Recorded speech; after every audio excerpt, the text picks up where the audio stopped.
Salut à tous et tous, c'est Comics Force, j'espère que vous allez bien.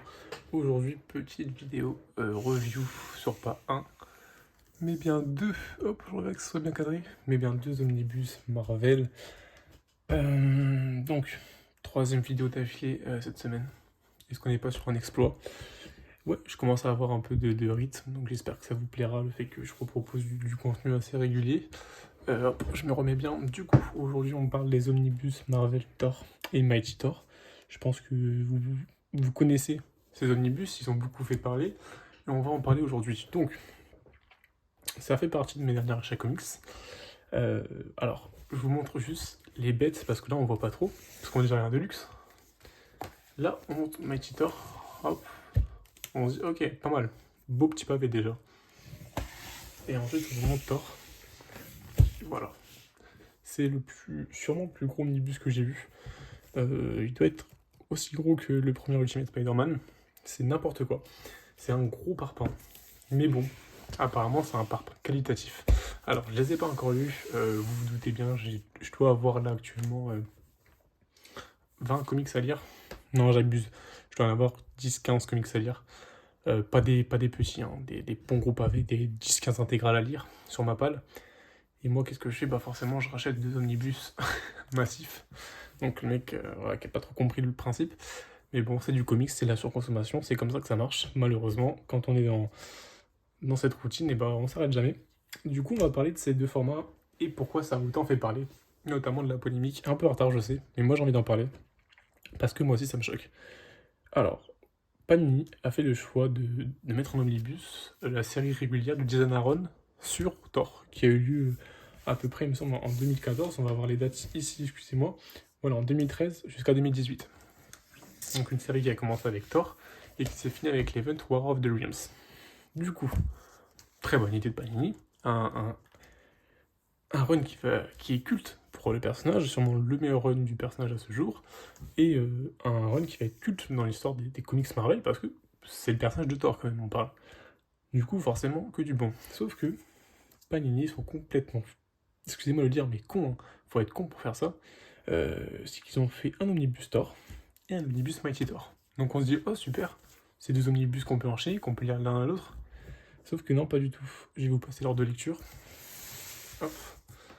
Alors, pour lire, il faut lire d'abord la première série Thor God of Thunder du numéro 1 au 25. Après, vous lisez tout l'omnibus Mighty Thor. Et après, vous reprenez votre omnibus Thor et vous refinissez l'omnibus Thor. Donc je comprends pas. Je comprends pas du tout pourquoi ils ont fait ça. Je trouve ça complètement débile. Je vois pas du tout l'intérêt. Ça veut dire que si vous voulez acheter le premier omnibus pour voir un peu si ça vous plaît, bah vous pouvez pas. Parce que vous lirez que 25 numéros en fait. Là, tu lis 25 numéros. Après, ça sert à rien de lire. Parce que tu vas te spoil en fait. Si tu lis ça entièrement et après ça, bah tu te fais spoil.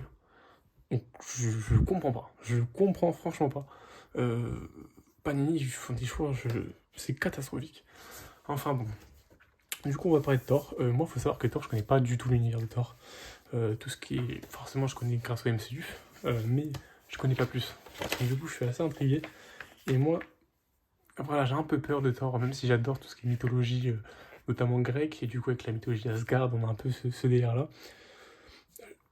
Je suis vraiment pressé, mais bon, j'ai un peu peur aussi parce que Thor, c'est vraiment pas un univers qui me penche plus que ça. Mais voilà, je me suis laissé tenter. Les dessins, ils sont magnifiques, donc c'est par Jason Aaron. Au dessin, c'est du Ribic, avec notamment du Coppel, il me semble, du Simeone Blanchi et du Mike Del Mundo pour ce tome de Thor, excusez-moi. C'est magnifique au dessin, c'est magnifique. Faut savoir que moi, l'une de mes séries préférées, ah bah, comme par hasard, une des planches qui a beaucoup fait parler lors du film qui est sorti récemment, hein, le film de Thor. J'essaie de mettre la lumière bien comme il faut. Euh, voilà, donc Thor, le film qui est sorti, qui reprend le run de Jason Aaron. Évidemment, reprend, c'est très léger, parce que forcément, bah, vu le nombre de pages, je savais bien qu'en 2h30, ils n'ont pas pu reprendre ça très très bien. Avec notamment Gore, le tueur de Dieu. Donc, un ennemi qui est mythique, que j'ai hâte de découvrir. Franchement, c'est un run vraiment qui a l'air d'être excellent pour le coup. Je suis vraiment impatient de le lire, malgré le format. J'aurais préféré évidemment qu'il sorte en plus petit format, des pavés de 500 pages. des pavés allés de ouais, 400, 500 pages. Là, forcément, 1200, 1300 pages, c'est énorme. Il faut savoir que c'est 80 et 90 euros. C'est un prix, c'est vraiment cher. Ou 70 et 90 euros. Mais bon, en vrai, je pense que ça en vaut le coup. Je referai une review à la fin de chaque tome. Enfin, quand je serai à la moitié. Mais franchement, ça a l'air d'être excellent. Les dessins, ils sont magnifiques. Faut savoir qu'Harry Beach, je pense qu'il est sûrement dans mes préférés. Je le trouve vraiment, vraiment incroyable. On a des changements de style comme on peut voir ici, mais c'est tout aussi beau. Comme vous voyez, je pense que j'ai jamais été fan du personnage de Thor parce que moi j'ai du mal avec tout ce qui est Dieu. C'est pour ça que j'ai dit ici, j'ai un peu du mal avec Superman ou autre, Wonder Woman. Mais là, je pense vraiment que ça va me faire vraiment renouer avec Thor qui est un dieu, même s'il est beaucoup humanisé, je trouve Thor. J'espère qu'on va trouver cette patte de dieu iconisée. J'espère qu'on va le voir en tant qu'icône et pas en tant que dieu humanisé, un peu nerfé. J'aime pas trop ça, moi je préfère. C'est un dieu, ok, bah on assume. C'est un dieu, il est hyper fort, il est cheaté, mais c'est un dieu. Du coup, on fait un récit sur ça. Pas sur un récit de c'est un dieu, ok, bah du coup, on va un peu le nerfer parce que sinon il est trop fort par rapport à nous. Du coup, ça va être un dieu, mais juste un mec plus fort que les autres.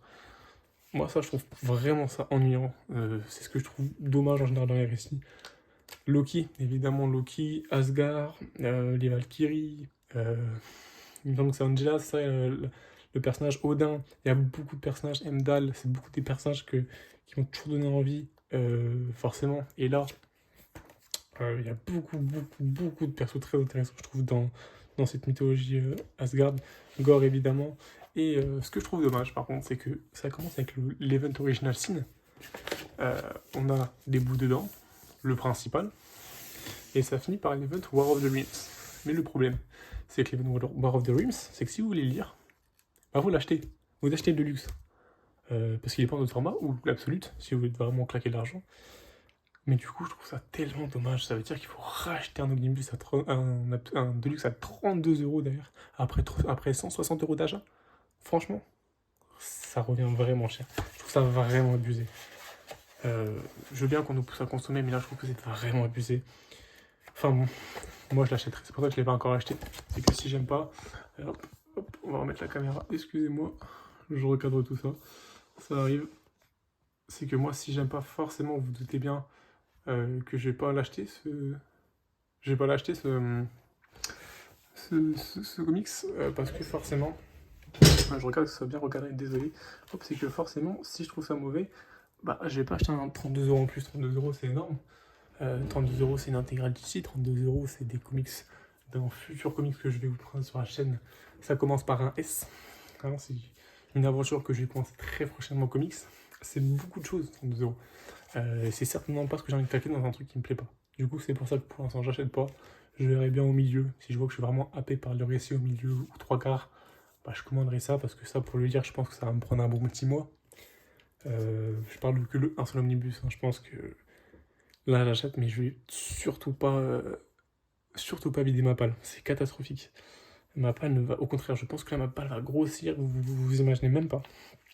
Je vais vous faire une review d'un comics que j'ai fini. Je vais vous la faire du coup, je pense que pour la semaine prochaine, ou alors la semaine prochaine, ce sera l'achat comics. Parce qu'il y a beaucoup de choses qui arrivent. Il y a des choses très intéressantes. Mais en tout cas, pour revenir sur Thor, c'était une petite présentation. J'aime beaucoup le format omnibus, je vais pas vous le cacher, même si je vous l'ai déjà dit que c'est pas pratique, que j'ai revendu Ultimate Spider-Man pour ça. Je sais pas vous dire que je regrette, mais on fait des choix parfois où on aurait préféré faire autrement. Et là, je pense que moi, pour Spider-Man, c'est ça. Je dis pas que j'aime les reprendre, les Ultimate Spider-Man, mais c'est vrai que le format omnibus, je trouve ça pas si mal. Tu te poses en lit, tu peux lire au moins, t'as un run de A à Z, t'as pas besoin d'acheter 3000 trucs, même si là, c'est pas le bon exemple. Hein. Le old school, j'ai pas acheté des omnibus old school comme j'essayais de faire avant. J'ai Doctor Strange, du Jason Aaron aussi, qui est dans ma bibliothèque que je dois lire. Là, ceux-là, je vais les lire. Je sais que j'ai besoin que de ça. War of the Realms en plus, mais c'est pas non plus hyper galère. C'est 3 comics en gros, même si le prix est énorme. Hein. Donc je pense que je vais me les faire, honnêtement. Les Ultimate X-Men m'intéressent aussi beaucoup. Miles Morales, je l'ai déjà en next-gen, donc je pense que je vais attendre le tome 2. Parce qu'en fait, t'as un peu la même chose en next-gen, quoi. Moi, je trouverais ça bête de racheter l'omnibus juste pour une mini-série, vous vous doutez bien. Regardez-moi ça, franchement, je trouve ça magnifique. Franchement, je vais essayer d'avancer un petit peu ça avec la caméra. Je trouve ça magnifique. C'est du dessin graphique 3D parfois. Je sais pas qui dessine ça particulièrement, mais je trouve ça vraiment très beau. On dirait du dessin webtoon. Ça change, en fait, il y a beaucoup de styles, c'est ça que j'aime. Emdal, comme vous voyez, il y a beaucoup de styles et c'est vraiment ça que j'aime. On a du Quake, il me semble que c'est ça. Ça doit être du Quake.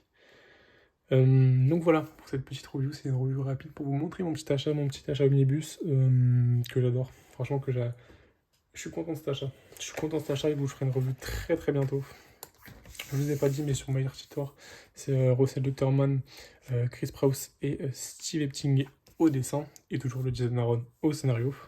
Les dos, toujours pareil, petite nouveauté chez Omnibus, qui est là depuis pas très longtemps, c'est qu'en bas on n'a plus rien, on a un petit logo du petit dessin du personnage ou de la série en question, et c'est assez sympa.